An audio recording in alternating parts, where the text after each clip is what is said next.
So as far as wireless in schools, how is it that wireless has come about in schools?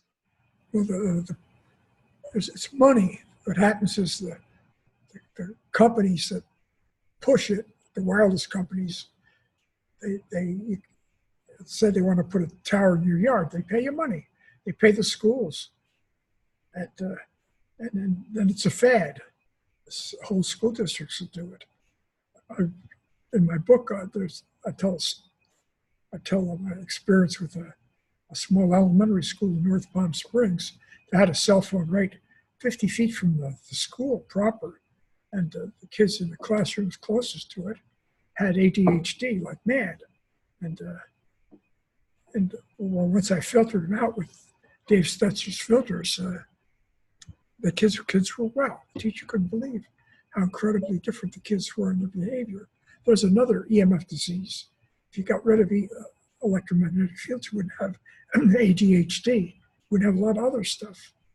That's how it goes. But you know, you go into cities. I drive around once in a while. I don't do it anymore because it's depressing. But when I drive to the cities, I used to keep some of my meters in the front seat. And my God, right now, if you're on the freeway, you're getting exposed, especially if you're in the city, getting exposed to wireless stuff from many different sources. And, well, you know, that next question. Okay, so the radio wave frequencies from wireless technologies, there's 2G, 3G, and there's countless studies. I mean, some scientists say there are upwards of 30,000 studies, peer-reviewed studies from around the world showing the biological health impacts from heart to central nervous system to diabetes and obesity, all the behavioral, neurological problems, Alzheimer's, dementia, Lou Gehrig's to cancer. And even the National Institute of Health through the National Toxicology Program in 2018 did a $30 million health study on this. And then the Ramazzini Institute replicated that. And yet, even with that, the World Health Organization continues to hold their stance of saying that it's a class 2B probable human carcinogen. And yet we have those two studies, all of your work, and countless other doctors and scientists. How do we break this nut? I mean, I don't know. But a couple cases I've recommended a lawsuit, but then a lot of times when they pay off, they make it conditional that you don't publicize the payoff. The trouble is people run government they're hired crooks, most of them. And look at the people that control the radiation. They're all in the pockets of the people who build this stuff. It's just all corruption. Right. Well, if we look at just the Federal Communication Commission, the FCC, Tom Wheeler, who was there for 14 years, spent 10 years prior to that as the head of the Cell Phone Association. So we see that we have the fox guarding the hen house, and that continues. Even the new head of the FCC is associated with the wireless industry. So you were in 1997 awarded the Ramazzini Prize for your pioneering work in describing the occupational cancer risks from electromagnetic fields. And today the Ramazzini Institute is also replicating the NIH's health study. So when we have government and industry aligning, denying clear science, what is our next step in our moving this forward? Because you obviously have spent a lifetime, a career, opening the doors to the electromagnetic and the EMF and the radio frequency impacts to our health. What is your vision? How do you see the next step? I mean, I just don't know. I mean, it gotten so I couldn't get my papers published in good journals. I had to go to a journal published in London. I'm glad I'll be 88 in May. You know, I haven't got that much time on this planet. And I'm kind of glad I'm this old because I don't have to worry about this stuff anymore. Well, that's true. There are a lot of young babies and children that are depending upon all of us here, and I with know. your wealth of knowledge and so you obviously then as a Just 2 days ago, I wrote a letter to the governor. I alerted him to the ground current problem. There's a law that says they can't dump any of that stuff in the ground. They dump 12 volts of it into the ground right in my neighborhood. And it's got to be killing all the bugs and animals that live on the earth. And it gets into our houses. Anything that if you're in a house without like my house is built on, it's got wood posts and it's got a crawl space. But if you're on a slab that's attached to the ground with rebar in it, your slab is hot. All the metal that's in the slab and it comes out of the slab, like to hold your doors. Had a condo in California that was just hotter than a pistol. It was hot on the ground current. And the doors were hot, the floor was hot. My dog got cancer sleeping on the bathroom floor, that kind of business. So unless you look for it carefully, if we could, the stuff only stank if it just would smell bad or something. We could be rid of it, but nobody feels it. Well, some people feel it badly, but they're a small percent. So some people are very electric sensitive, and then I have understood that everyone is impacted. Just because we don't necessarily show the immediate symptomology. What are the symptoms that you have seen from exposure to electromagnetic frequencies and radio wave frequenes? It all depends on the people. The major symptom is it interrupts your sleep. Sleep is, you have to have good sleep. And they put a wireless meter on my house. I couldn't sleep in the bedroom anymore. I'd move my bed. And I finally got them to replace it with something that still transmits, but it's not as bad as the other one. And people get tinnitus, buzzing in the ears. Sleeplessness is a major problem. And cancers happen, and skin cancers. The skin docs in this country are getting rich. Everybody's got skin cancer. That's a big one.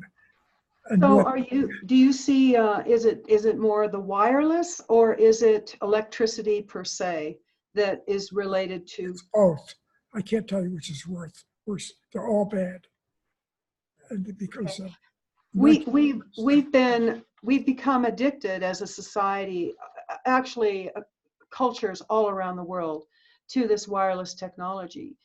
Babies, young kids who have grown up with it just in a matter of a few months.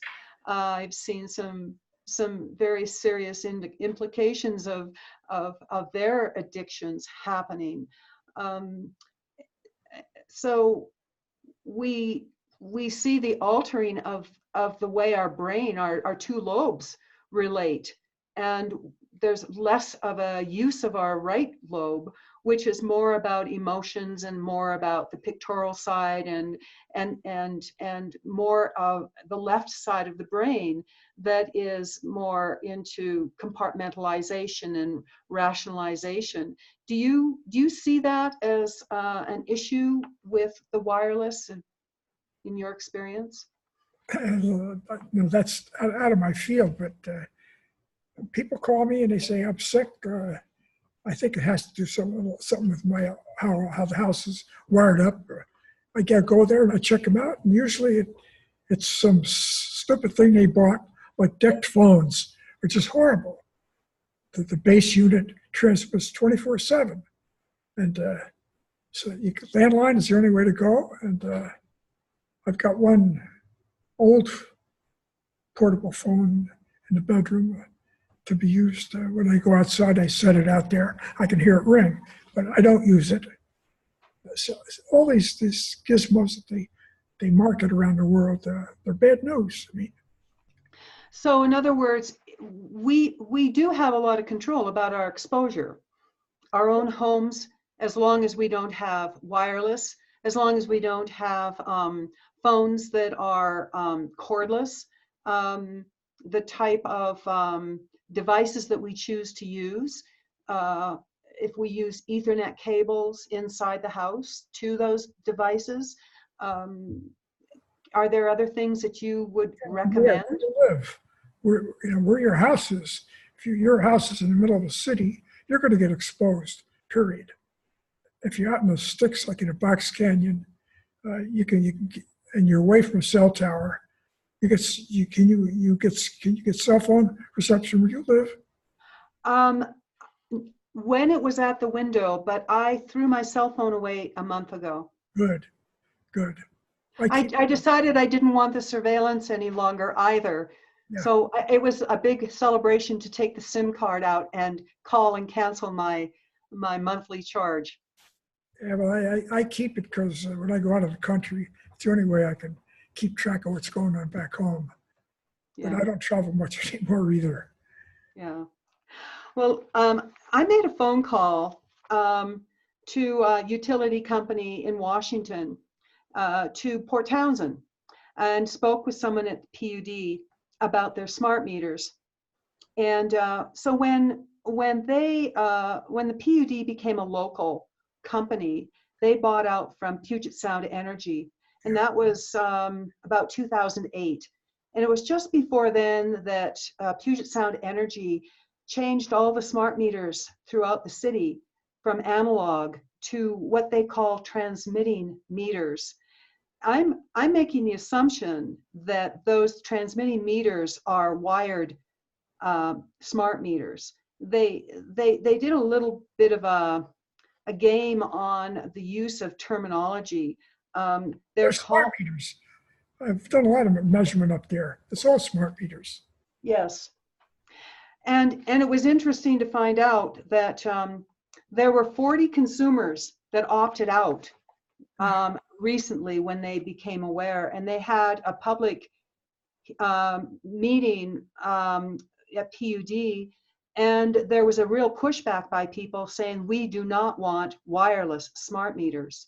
So so they have an opt-out program, both with the transmitting meters. Well, with the transmitting meters, they can pay $5 a month to no longer have that. But whether or not they actually got a true analog meter put on their house or not is something that is up to the individual to understand the technology between an electric meter versus an analog meter. You know, I used to tell people that if it had a horizontal rotating disc, it was analog. But the one I got up put on my house has got the disc, and it's got the little indicators for what the disc is reading, but it still transmits. It's transmitting meter. Okay, so you did not get a true analog meter. No, I didn't. Okay, well, I had. What are the health implications that you see with that transmitting meter? Are you? I couldn't sleep. That was the major. And I could measure all sorts of stuff in the bedroom.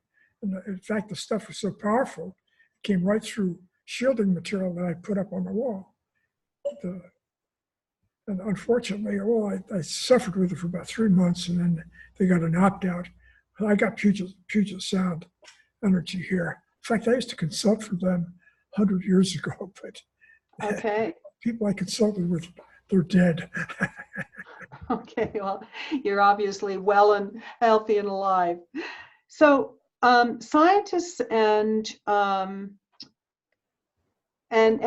doctors all over say that we are all impacted by these energies, and yet in some cases, for example, people do not become ill. Although today, I think it's 54% of the adults or the adult population in this country have some form of chronic disease. So is that clear enough to say that we're all impacted on one level or another? I'm sure we are, but I think everybody who lives within, say, 5 miles of the grid is being impacted by electricity. That's how it goes. So epidemiologist. Cars bad. Cars are bad. I mean, they got this self-driving cars are bad. They got all the cars that have collision avoidance, except Subaru, which uses an optical system. All the other ones are bad. A guy came into my house a couple of months ago, and he was limping. He's in his 40s, and I said, "What happened?" He said, "Well, I had a stroke." It turned out he had a microwave transmitter in his car right over his head. He's about 6'5". It was about 2 inches from his head as he drove his car. I went out with my meter, and I wouldn't sit there if you paid me. So I just said, "Hey, look, get yourself a different car. You're going to have another stroke." So how do we get a meter like that, and is it within a person's price range to be able to test all of this? I have a meter that's quite ancient that I got. That'll pick it up. That will? Yeah, sure. Okay. That'll I got that for yes, electromagnetic fields back in the 1990s, before wireless was even an idea in my mind. Well, I've got one of the best tools I've got is a little AM/FM. Let me get rid of this. Hold on. Hello.